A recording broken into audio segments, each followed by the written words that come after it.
And welcome back to the Hot Lap. We are talking Christian Horner still. Well, the fallout of all of that Christian Horner news that came in shortly midweek / before the weekend. Now we're going into Monday.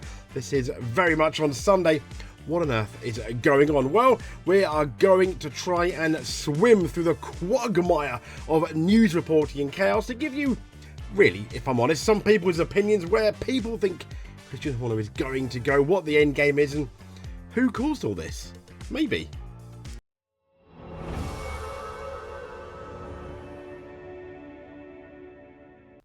So this is come, I think, that Wednesday morning, what many people ended up waking up to, getting up to, or when they opened their Twitter app, news app, etc., they saw something similar to this. Breaking news: Christian Horner leaves Red Bull with immediate effect, ergo he's sacked. Well, funnily enough, he's actually still employed by Red Bull, albeit he is, let's just say, he's not doing anything up front at Red Bull. So yeah, pretty much. I mean, I don't think they're going to find a different place for him. So first up, David Croft has something interesting to say. We'll get into it. He said, a decision had to be taken, and probably had to be taken because if the Verstappen count was serious and did have options to go elsewhere, Red Bull can't take the risk. In short, David Croft is saying that a decision had to be taken because there was a danger of Max Verstappen potentially going elsewhere. We've already heard the news stories about a certain Max Verstappen meeting with Toto Wolff, albeit no one's really confirmed it. It's just they're using maps and clever, where is my plane, where is my boat, etc. Not been confirmed. Would it be surprising if they spoken? Absolutely not. It's quite normal. Why wouldn't Mercedes speak to, arguably, the best driver, at least in terms of results? You can't ignore that over the last 2 or 3 years. Yeah, they'd be silly not to, wouldn't they? So this is pretty much a rundown on what David Croft has said, and what Horner's next move is likely to be. As we know, his unexpected departure surprised us, I think, more the timing more than anything else. But Croft said he looks at Toto Wolff in terms of Christian Horner and sees a man that has risen in the same period that Christian has to own a third of his Formula One team. And Christian, I'm sure, will have a half an envious eye on that and think that's exactly where I should be because I am of that stature. Yeah, well, that's pretty much, when we look at that, that's the definition of jealousy. And what's interesting about that is that a lot of people have suggested that one thing Christian did want after poor Dietrich passed away was more to be invested in the Red Bull team more. So I can understand he looks over at Wolff Toto with maybe some envy. But at the end of the day, I mean, we'll look at his stats in a bit. There's nothing to bog about or turn your nose up about. But it says here, Croft further speculated on Horner's potential to return to the paddock. And now a lot of people have suggested that Christian Horner could go to Alpine, which will be quite interesting, I think. Having said that, is he going to work? Realistically, is he going to work alongside Flavio Briatore? Probably not. Will he take what Flavio Briatore says? Probably not. Flavio Briatore is an opposing figure, has eclectic things to say at best. Is he a good team boss? I don't think so, but he in the past he's got results. And so despite this allure of Alpine, Croft noted the challenges Horner might face. And he said there might be other suitors for Alpine as well. As we know, they do need a team principal. So it's not a done deal that Christian will be able to buy into Alpine. Okay. Croft also addressed the financial aspect, questioning Horner's ability to match Wolff resources. And also, where does this backing come from? And he says, because I don't think, albeit a very wealthy man, he's got the means that Toto has. And for the other potential move, Croft dismissed the idea of joining Ferrari, suggesting a more cautious approach. Yes, it's been very telling that before this, a couple of races before this, a lot of people were going, Christian, you've had an offer of Ferrari have come knocking. And sadly, in hindsight, Christian said, no, I'm Red Bull through and through. Now, there were lots of stories, even years ago, that Ferrari were thinking about Christian Horner. Alas, it never happened. That's probably more Horner saying no than Ferrari wanting it. And Crofty ended by saying, I think he'll take some time out for the time being, which makes sense. That's something Ross Brawn did when he left Ferrari, and then he came back, didn't he, to Honda. He doesn't have to rush into anything, but I would imagine that at some stage in the not too distant future, we'll be stood outside one team base somewhere saying Christian Horner has come back to F1. And yeah, I think Crofty's absolutely right. Is Alpine the most obvious? If I'm honest, I'm not 100% sure if Alpine is going to be the most obvious one. I guess we'll see. So this is Red Bull's second drivers, which I think is really interesting, because this is, a lot of people have suggested that one reason that Christian Horner is not with the team anymore is because of the lack of performance, the lack of results. Not for Max Verstappen side, absolutely fine. But when you look at that second driver's seat, ever since Daniel Ricciardo left, it has become a problem. I mean, okay, let's look at Soda. Starts 10, points per race 0.7. Liam Lawson starts 2, points per race 0. Starts 90 for Sergio Perez, points per race 10.3. Now, you might turn around and think that's quite good, but at the time, in 21, 22, 23 and 24, the Red Bull was at least the first or second best car through those seasons, and there's an average of 10.3. I think it's disappointing, but this is where it's not even there, though. It's not even at Perez where the issues with this second car started. You've got Alex Albon, 6.9 average points per race, but that wasn't in the dominant phase of Red Bull, and Pierre Gasly, 5.2. Albon did 26 races, Pierre Gasly did 12.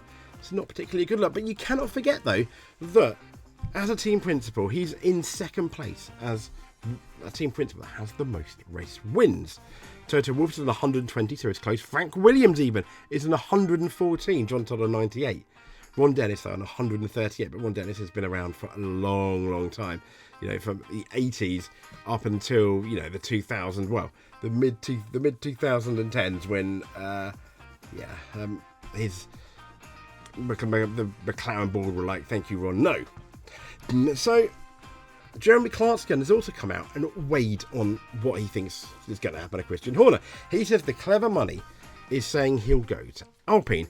He said, but next year they will have Mercedes engines, which means that Christian would have to work with the Silver Arrows boss Toto Wolff. And as those two really don't get on, I can't see that happen. That's quite interesting, because I guess in a way you won't have to work directly with Toto Wolff, but yeah, it is Mercedes. Now, Ferrari possibly, but that would mean upping stakes and moving to Italy and dealing with Sir Lewis Hamilton. And there was even some talk we'll get into in a bit that if Christian Horner was to go to work with Lewis Hamilton, would Lewis Hamilton stay at Ferrari? Some suggest not. And he said quite a lot, obviously. And Christian Horner's even compared his sacking to his time at the BBC when he left the BBC, and then he ended up making the Grand Tour with his buddies, so to speak. And Clarkson said, I spent a bit of time with Christian at the British Grand Prix on Sunday, and it was plain he had no inkling at all that the bullet was coming. He said he was with his 11-year-old daughter, Olivia, whose mother had just died of eye cancer. That's just absolutely depressing, isn't it? We found out about that. All the best to her. I cannot understand. That's so horrendous. And we mostly talked about that and how the poor little mite was coping. Now, Clarkson then said the clever money is saying he'll go to Alpine, he continued. But next year, they will have Mercedes engines, which means Christian would have to work with the Silver Arrows boss, Toto Wolff. And as those two don't really get along, I can't see that happening. We've just spoken about that. F1 pundits largely agree, though, with this assessment. And even Karun Chandhok has come out and said, I could see him landing at Alpine more than I could see him landing at Ferrari. Why? Well, it's Ferrari, it's Italy. There is a lot of politics there. Even is Vassar going to go, first of all? But if he does, would then Christian want to uproot his whole family and move to Italy? Because that's probably what it would take. And Alpine is probably about as far away from his house as Milton Keynes, the Red Bull factory in Milton Keynes. But with F1 expanding, Clarkson believes there are further opportunities than those at Enstone. So some suggested Cadillac, who knows? Now, Robert Dornbus has come out and said, no surprise, Christian sacked as Herbert predicts Verstappen exit. Which is interesting, isn't it? So this sudden announcement, Herbert believes another Red Bull veteran will be on his way to the exit door, predicting Max Verstappen signing with Mercedes. As we know, of over 20 years in charge, but what did he say? Well, on Racing News 365, He said, "Well, I think it's not a surprise. I don't think anybody should be surprised," Herbert said of Horner's exit. He said, "It was something that when it first kicked off, I remember the Ford Motor Company." And then when he's talking about when it first kicked off, this was the WhatsApp gate, the sexual harassment, or the, even though it wasn't, well, if anyone read the WhatsApp stuff, it appeared it potentially could have been sexual. But it was some kind of harassment. We don't know for sure. We're just guessing. And he was cleared of it twice. Yet there is a tribunal next January. But anyway, I digress. But in relation to that, Johnny Herbert said it was something when it first kicked off. "I remember the Ford Motor Company weren't exactly happy with the rumours, understandably, that were going about at the present time. He's hung on for a good period of time, but I think it was something that was never going away." And he said, "And when it doesn't go away, it's never a good thing to have that sort of thing hanging around your neck." Absolutely. A lot of people suggested that he could be gone, but he wasn't. Now, Herbert also pondered whether the Verstappens may have been involved. And I think they were. I mean, I'm not saying they're the be-all and end-all of him going, but they would have certainly been asked for their opinion, especially with all those rumours about Jos Verstappen having an argument with one of the higher-ups at Red Bull. While Max's relationship with Horner appeared stable, the same was certainly not true of his father, Jos. Yeah, we've just spoken about that, who verbally clashed with Horner on multiple occasions. We know that as well. There's pictures of it and videos. But there's also, is it anything to do with Max? Herbert continued, because obviously Jos was very vocal, not wanting Christian about. Potentially, I suppose it could be that. Therefore, Herbert believed the situation is pointing towards Max leaving for Mercedes. And this is the thing I love. No one knows. No one knows. Absolutely. And there's all these rumours about these contract clauses, etc. So no one knows at all. It sounds very much so that the Mercedes thing is a possibility where he's going to end up, says Herbert. So it's probably not a surprise. Everything with everything going on with the Christian. Anyway, following Horner's dismissal, Red Bull quickly named Lauren Mekes as the team principal, which I thought was interesting. Which is not too bad. It's keyboard shortcuts, apparently, people. And no idea. Well, there's a curious cat, say I. Robert Dornbos has also come out and said this has been a death blow for Horner, claims ex-Red Bull driver. Dornbos, who I think is aligned with Mercedes and Hamilton in the past as well. So take that with what you will. But Red Bull sent shockwaves to the F1 paddock on Wednesday, as the team announced. Yeah, we know all that. But what did Robin Dornbos actually say? Well, Red Bull converted this team into a powerhouse, he told Zego Sport, that's Dornbos. To then be dismissed like that, there's clearly more going on than just a dip in form. He said a lot has happened in the past 18 months. You have the incident with the transgressive behaviour, which you've just spoken about. In addition, wrong driver choices have been made. In June 24, they extended Sergio Perez, which, let's be fair, was a really bizarre thing. To turn around and go, it's going to do stuff for his confidence. That's the most anti-Red Bull I've ever heard. I mean, they're savage. The way they got rid of Nick de Vries, the way they got rid of Pierre Gasly, the way they got rid of Liam Lawson. They don't care. I don't get it. But they called up Daniel Ricciardo and Liam Lawson. They both failed. Sonoda doesn't make anything of it either. But I've got to stop you there, Dornbos. I'm not going to continue. The Red Bull has a problem with the second car, not its second drivers. I think that's very clear now. All in all, it's been a death blow for Horner. Yeah, okay, that one, fair enough. He said the Austrians are done with it because the top staff have left. Rob Marshall, Newey, Wheatley and Christian Horner. The next will be Verstappen himself. I've been saying that for years. No one is bigger than the team, but if 5 key figures from the successful period leave, you just don't replace them. They are not the least names that have left. This is a whole Formula 1 team which has crumbled.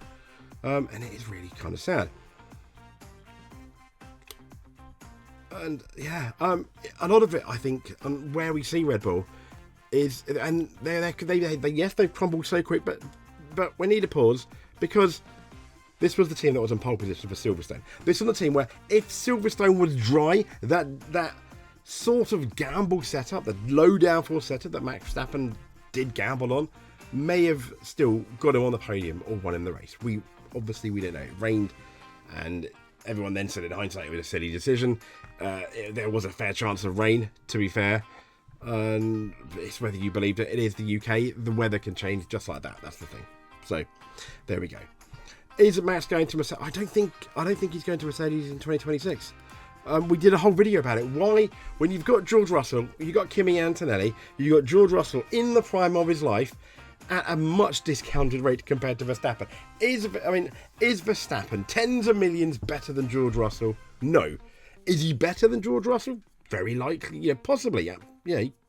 Would he be better than George Russell going into Mercedes next year? I don't know. He's got a good chance, but then it's very much George Russell's team. He knows the people, he knows the car. The car won't be very different to the Red Bull that, let's be fair, is designed around him. That's quite obvious now. So all that would potentially be quite interesting. So in relation to the fallout of the Christian Horner stuff, well, I think Red Bull are going to go through a building phase. In a way, it's nice that they've got a brand new set of regs. Lauren Mechie's is going to be tested, but not on the same guise as Ferrari, because Ferrari are really political, whereas Red Bull aren't as much. I mean, yeah, I know the last couple of years may have sounded different, but yeah. So we'll see. At the moment, I don't think Max is going to go to Mercedes yet, but we'll see. If you made it to the end, though, please give us a subscribe. Thank you very much. If you were already subscribed, hit that like button. That will make us smile. But until then, we'll speak to you soon. Thank you very much.